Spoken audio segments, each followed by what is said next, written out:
Hi everyone, today is Wellness Wednesday, so I wanted to talk about diabetes, and specifically because it's so prevalent in our communities and especially in our African American community. So what exactly is diabetes?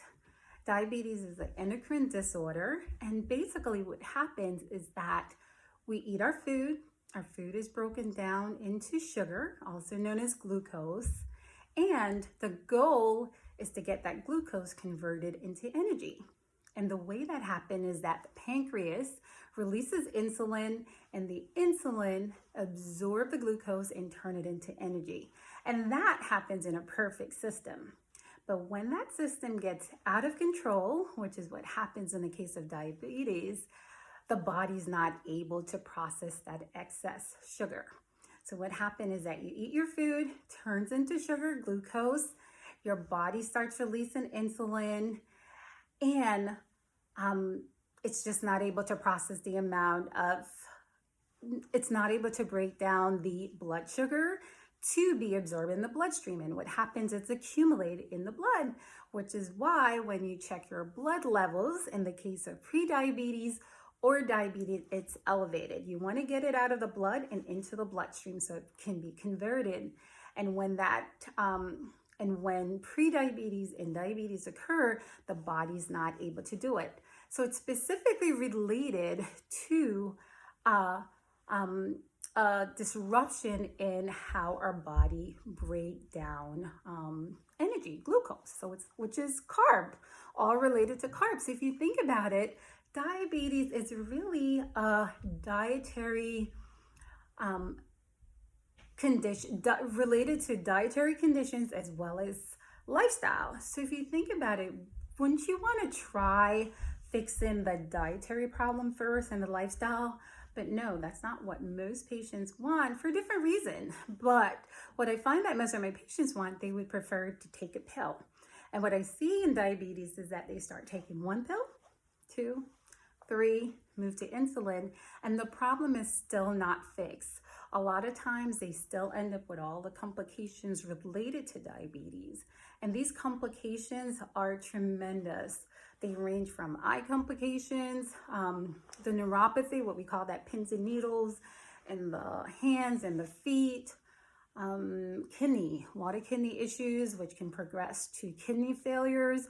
I'm seeing a lot of younger patients starting dialysis earlier on, and all related to diabetes that could have been prevented. So today I wanted to talk about 3 things, 3 simple things, because if diabetes is related to dietary and lifestyle changes, then maybe if we work on those things, that we can get better results and eliminate this chronic condition in our community.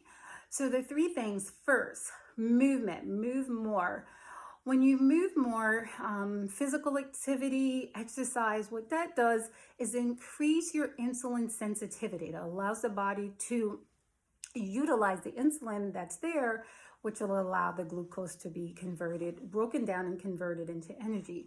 So by moving at least 30 minutes each day, we can help to reduce our incidence of diabetes and help to reverse it if you have diabetes, because the studies show that you can reduce diabetes if you do the work.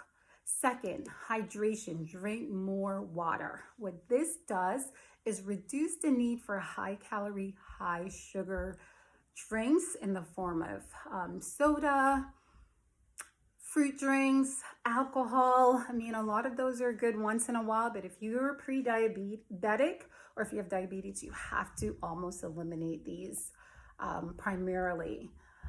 When you drink water, you also help to increase the metabolism of your system, your flush the system, and it just keeps you full, which is a much better option than drinking high sugar, high calorie fruit drinks.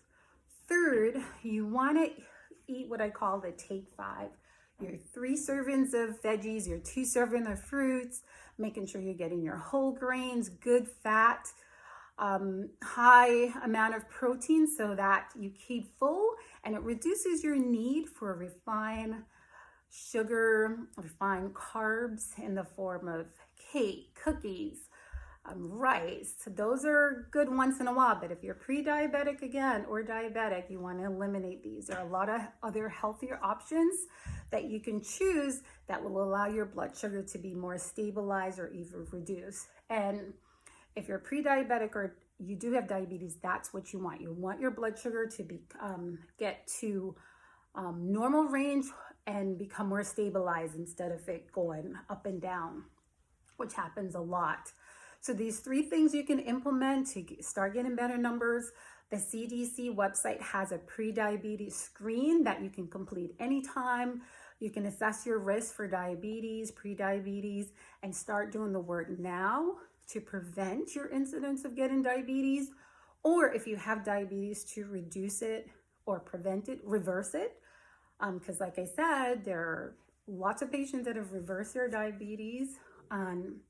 If you do have it, more importantly, to prevent those complications that we talked about, especially getting on dialysis, which is not, it's, you know, it just wreaks havoc on your life if that's what you have to do. It really takes a toll.